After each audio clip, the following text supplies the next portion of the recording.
మనం రాజశేఖర్ రెడ్డి గారితో మొదలు పెడితే అప్పట్లో సుభాష్ చంద్రబోస్ గారు ఇప్పుడు చనిపోయారా లేదా అని కూడా అది మొత్తం కూడా ఒక మిస్టరీగానే ఉంది. కాకపోతే చాలామంది కూడా ఆయన ఫ్లైట్ యాక్సిడెంట్లో చనిపోయారు అంటారు. వీటన్నిటిలో చూసుకున్నప్పుడు కూడా ఎక్కువగా వచ్చే ప్రస్తావనకు వచ్చేది ఏంటంటే కుట్ర కోణం దాగి ఉంది అని చెప్పి. ఇప్పుడు అజిత్ పవార్ అంశంలో కూడా కుట్ర కోణం దాగి ఉంది అని చెప్పి దీని గురించి కూడా ప్రస్తావనకు వస్తుంది. రాజశేఖర రెడ్డి గారు చనిపోయినప్పుడు దీని మీద తీవ్రమైన ఏమంటారు ప్రచారం జరిగింది. ఒక పెద్ద సంస్థ చంపించింది అనేది. తర్వాత దాన్ని వాళ్ళు కూడా వదిలేశారు. అది న్యాచురల్గా జరిగి ఉంటుంది అనుకున్నారు. ఇప్పుడు మా లాంటి వాళ్ళం, ఆ ఏరియా బాగా తెలిసిన వాళ్ళం, నల్లమల ఆత్మకూరు పందా తెలిసిన వాళ్ళము ఖచ్చితంగా ఆ రోజు వర్షం పడుతూ ఉంది కాబట్టి డిస్టర్బ్ అయ్యేదని చెప్పి అనుకుంటాము. తర్వాత బోస్ గారిది మనము అఫీషియల్గా లేదు, అయితే ఆయన చివరిగా ఫ్లైట్లో వెళ్ళారు. ఆ ఫ్లైట్ కూలిపోయింది, అంతవరకు కన్ఫర్మేషన్ ఉంది. ఆ ఫ్లైట్లో ఆయన ఉన్నారా లేదా ఇప్పుడు కూడా నిన్న మొన్న కూడా అడుగుతున్నారు ఆయన చితాభస్మం అంతా తెచ్చుకోవాలని. సో దాని గురించి మనం మాట్లాడలేము. కుట్రకోణం ఫ్లైట్లో జరగడం అనేది చాలా తక్కువ ఉంటుంది. ఎందుకు ఉంటుందంటే పైలట్ అనే వాళ్ళ పర్సనాలిటీ చాలా డిఫరెంట్గా ఉంటుంది. వాళ్ళు they are more powerful than CMs and PMs. ఒక పైలట్ అవసరమైతే బతకడానికి ప్రయత్నం చేస్తాడు కానీ ఏదో ఒక కుట్రలో పావై తను చావటానికి ఒప్పుకోడు. పైలట్స్ అనేవాళ్ళు అసలు వాళ్ళకున్న ట్రైనింగ్ కానీ అసలు పైలట్ సెలెక్షన్స్ కానీ వాళ్ళదంతా ఒక డిఫరెంట్ రేంజ్లో ఉంటుంది. డబ్బుల కోసమో ఇంకొక దానికోసమో suicide it's kind of committing suicide అంతే కదా.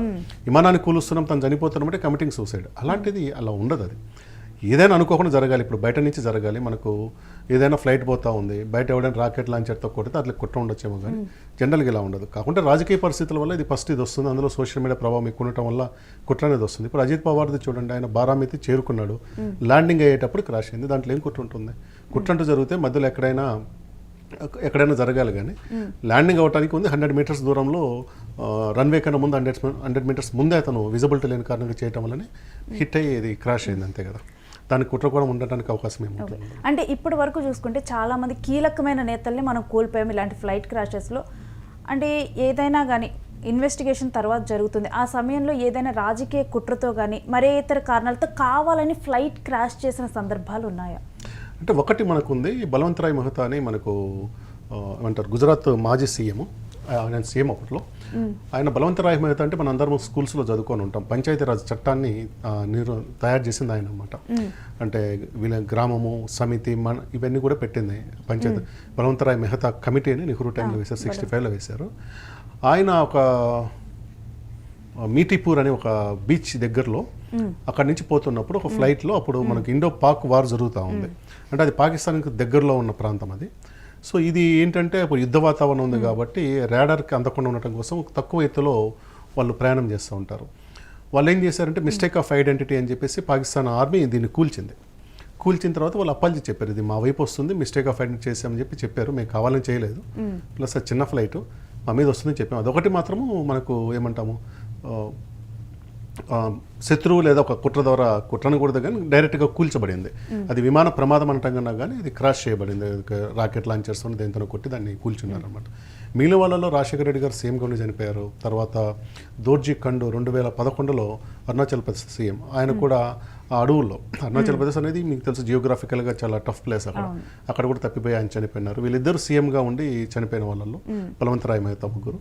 ఇంకా మాజీ సీఎంలో చూసినప్పుడు విజయ్ రూపానీ చూసాం. విజయ్ రూపానీని చంపాల్సిన అవసరం ఏమన్నా, ఈ వాజ్ లైక్ అంత యాక్టివ్ పొలిటీషియన్ కూడా ఏం కాదు. ప్లస్ అంత పెద్ద passenger flight, it's not a commercial flight. అంటే ఇప్పుడు వీళ్ళు 6గురే ఉంది, దాంట్లో 244 మంది ఎంతమంది అంటే ఒక్కళ్ళు అనుకుంటారు. రమేష్ అతను ఒకతనేమో బతికినట్లున్నారు. అది కూడా ఇక్కడ టేక్ ఆఫ్లో టేక్ ఆఫ్ అయ్యేటప్పుడు. అయితే ఆ రోజు కూడా మనకు వచ్చిన చర్చ ఏంటంటే ఫ్యూయల్ ఆపేసారు అనేది. ఇద్దరు పైలట్లు మాట్లాడుకుంటున్నారు, ఫ్యూయల్ ఆపేసి ఇతనే నేను ఆపలేదు అంటున్నారు, ఎందుకు ఆగిపోయింది. ఫ్లైట్ మేకర్స్ ఏమంటారంటే అట్లా అవ్వదంటారు, కానీ it's very clear take off అవుతున్న టైంలో ఫ్యూయల్ అందలేదు ఇంజన్కి, లోడ్ అవ్వలేదు. దాంతో అది టర్న్ ఆఫ్ అవుట్ వస్తుంది. మళ్ళీ ఫ్యూయల్ ఇచ్చినా కానీ ఆ పికప్ అందుకోలేక, అంటే మన వెలాసిటీ పెరగాలి కదా, అది కూలిపోయింది అన్నమాట. సో అది ఖచ్చితంగా అది పైలట్ పొరపాటు చేశాడా లేక విమానంలోనే ఏమంటారు ఏదైనా లోపం ఉందా, అదైతే క్లియర్గా ఇట్స్ అనే ఏమంటాం అదేం కుట్ర ఉన్నది కాదు. ఒకటి జరిగింది, ఒక ఇన్సిడెంట్ జరిగింది అనుకుంటే దాన్ని చూడాల్సి వస్తుంది. అంటే ఇలాంటి ఫ్లైట్ క్రాషెస్ జరిగినప్పుడల్లా కానీ సంజయ్ గాంధీ కానీ విజయ్ రూపానీ కానీ రాజశేఖర్ రెడ్డి కానీ వీళ్ళ ప్రస్తావన రాకుండా అది ముగియదు. కరెక్ట్. ఇప్పుడు రాజకీయంగా 2 రకాలుగా ఉంటుంది. విజయ్ రూపానీ కన్నా కానీ రాజశేఖర రెడ్డి గారు చాలా ఉంటుంది. సంజయ్ గాంధీ గురించి మనం అనకూడదు కానీ ఆ రోజు చాలా దుర్మార్గమైన ఆరోపణలు చేశారు. సంజయ్ గాంధీ చేసింది ఏరోబ్యాటిక్స్ అంటాం. ఏరోబ్యాటిక్స్ అనేది is kind of a practising చిన్న ఫ్లైట్స్ ఉంటుంది, వన్ పైలట్ ఉండే ఫ్లైట్ అని.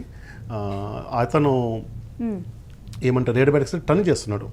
మనం దాన్ని జిమ్నాస్టిక్స్లో అంటాం కదా, అట్లా అతను టర్న్ చేస్తున్నప్పుడు అది సెకండ్ రౌండ్లో పల్టీ కొట్టి చనిపోతాడు. చిన్న ఫ్లైట్ అది మన క్లబ్ ఫ్లైట్ లాంటిది. అది ఈజ్ ఏ పైలట్, ఆయనకు అది ట్రైనింగ్ ఉంది, ట్రైనింగ్ తీసుకొని ఉన్నాడు. ఆయన ప్రాక్టీస్ చేస్తున్న టైంలో జరిగిపోయింది. అప్పుడు కూడా చాలా దుర్మార్గమైన ఆరోపణలు చేశారు కదా, అంత విజిబుల్. అది ఢిల్లీ లోపల జరిగింది, సర్దాఫ్జంగ్ ఎయిర్పోర్ట్ దగ్గరలో, సర్దాఫ్జంగ్ దగ్గరలో అక్కడ జరిగింది కదా. సో ఆరోపణలను మనం అంత సీరియస్ తీసుకోకూడదు. అదేదో ప్రతిపక్షాలు అధికార పక్షాలు వేసుకుని రాజకీయ పార్టీలు విమర్శలే కానీ అవన్నీ క్లియర్. ఎందుకంటే ఆ పైలట్ ఆ ఫ్లైట్ ఎగరటం పడిపోవడం అంతా అందరూ చూస్తుండగా జరిగింది అది.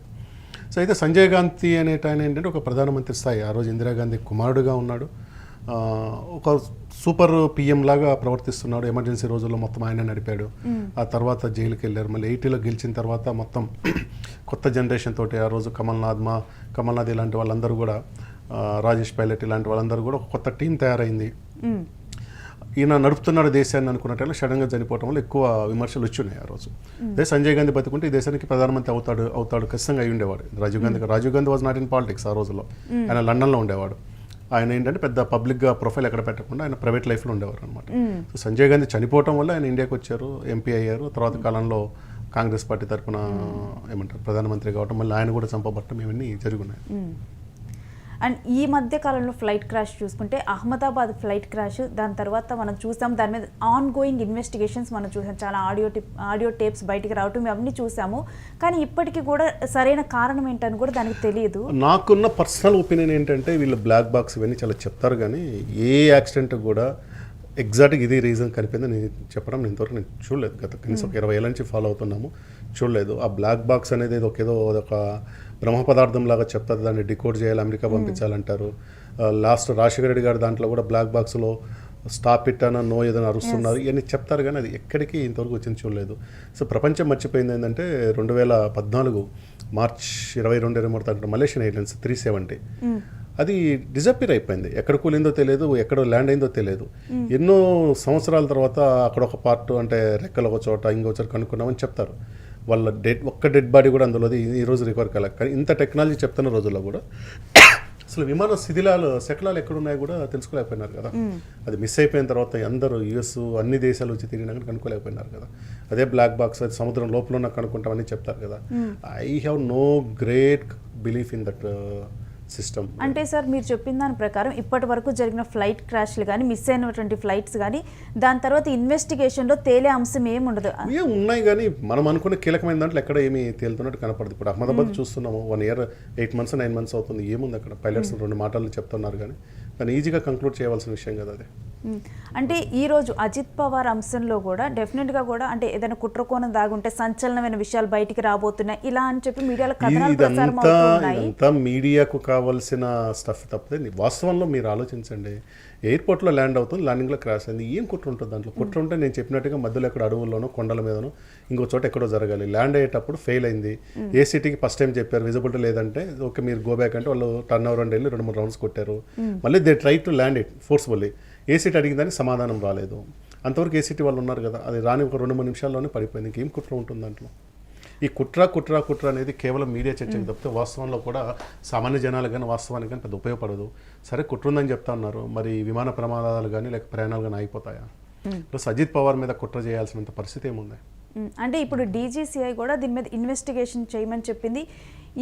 ఐబీ రంగంలోకి దిగుతుంది. దీంట్లో కూడా ఇప్పుడు మీరు ఏదైతే చెప్పారో ఫ్లైట్ క్రాషెస్లో ఇప్పటి వరకు కూడా ఫైనల్ రిపోర్ట్ వచ్చింది లేదు అన్నట్లుగా మీరు చెప్పారు. దీంట్లో కూడా అలాంటిదే జరగబోతుంది అనుకోవాలా? మనం ఎందుకు జ్యోతిష్యం చెప్పడం, లెట్ దెమ్ డిసైడ్. కాకుంటే మిగిలిన ప్రమాదాల కానీ ఇది వెరీ క్లారిటీగా ఉంది. ఎందుకంటే చివరి నిమిషం వరకు వాళ్ళు కమ్యూనికేషన్లో ఉన్నారు. ఒక 3-4 నిమిషాల్లోనే లేదు కాబట్టి కొంచెం బెటర్గా రావచ్చు దీంట్లో.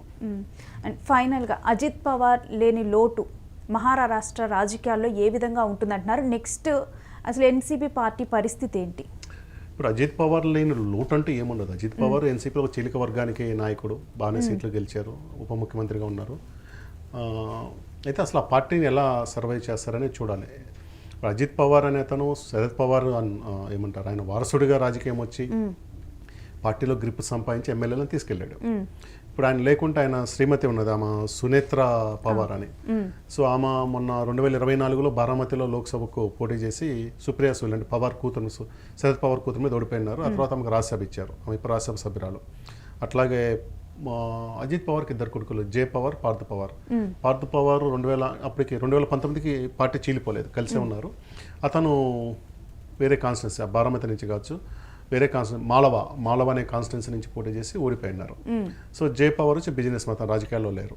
ఇప్పుడు మరి సునేత్ర ఉంది కదా, సునేత్ర గారు నడపగలుగుతారా లేక పార్థ్ పవర్ నడపగలుగుతారని చూడాలి. అంత ఈజీ కాదు, ఎందుకంటే మహారాష్ట్ర రాజకీయాల్లో ఎన్సీపీ చేయడం అందరికీ ఆశ్చర్యం, ఎందుకంటే శరద్ పవార్ మరాఠా యోధుడు, రాజకీయ దూరం అట్లాంటిది శివసేన పార్టీని కూడా చీల్చగలిగారు. ఏక్నాథ్ షిండే అనే ఒక ఠాకరే వారసత్వంలో ఏకనాథ్ షిండే కూడా చీల్చగలిగారు. ఆయన సీఎం వెళ్ళారు, ఇప్పుడు మళ్ళీ డిప్యూటీ సీఎం అయ్యారు. కాబట్టి ఈ పార్టీ సర్వైవ్ అవుతుందా లేదనేది అటు బీజేపీ వేసే స్ట్రాటజీ మీద ఉంటుంది. ఇప్పుడు శరద్ పవార్ కూడా చివరిలో తనతో కలుపుకోవడానికి ఆయన కూడా ప్రయత్నం చేయొచ్చు. అది ఓకే, అంటే డైరెక్ట్గా కూడా ఎవరు పోటీ లేరు, తన భార్య అజిత్ పవార్ భార్య సునేత్రానే పార్టీకి కీలకంగా మారారు అని అంటున్నారు. కానీ మీరు చెప్పే దాని ప్రకారం అలా కాదని అనిపిస్తుంది. చెప్పలేమంటే పార్టీ నడపడం అంత సులభం కాదు. అటు బీజేపీ కూడా ఆ పార్టీని సర్వే చేయడం కన్నా తమలో మర్జీ చేసుకుంటేనే ఉపయోగం కదా అనేది వాళ్ళకు ఉంటుంది. ఏ పార్టీ కానీ తను మర్జీ చేస్తే అయిపోతుంది కదా ఫ్యాక్షన్. ప్లస్ ఈ కుటుంబానికి ఎంత శక్తి సామర్థ్యాలు ఉన్నాయో చూడాలి. పార్థ్ కానీ జే కానీ ఇద్దరు కూడా చిన్నపిల్లలే, 35 years లోపలే ఉంటుంది. పొలిటికల్గా అంత స్ట్రాంగ్ హోల్డ్ ఉన్న వాళ్ళు కాదు. సునేత్ర గారు ఫస్ట్ టైం పోటీ చేసి ఓడిపోయారు, తర్వాత రాజ్యసభ ఇచ్చారు. ఆమె ఎంత రాజకీయాన్ని ఎంత నడపగలుగుతారు అనేది చూడాలి. అది సో ఇంకొక కజిన్ కూడా ఉంటారు, వాళ్ళు అంతా శరద్ పవార్తో ఉన్నారు. ఇప్పుడు పవార్ కుటుంబం యునైటెడ్ అవుదామని పిలిపించి అందరూ కలుస్తారేమో చూడాలి.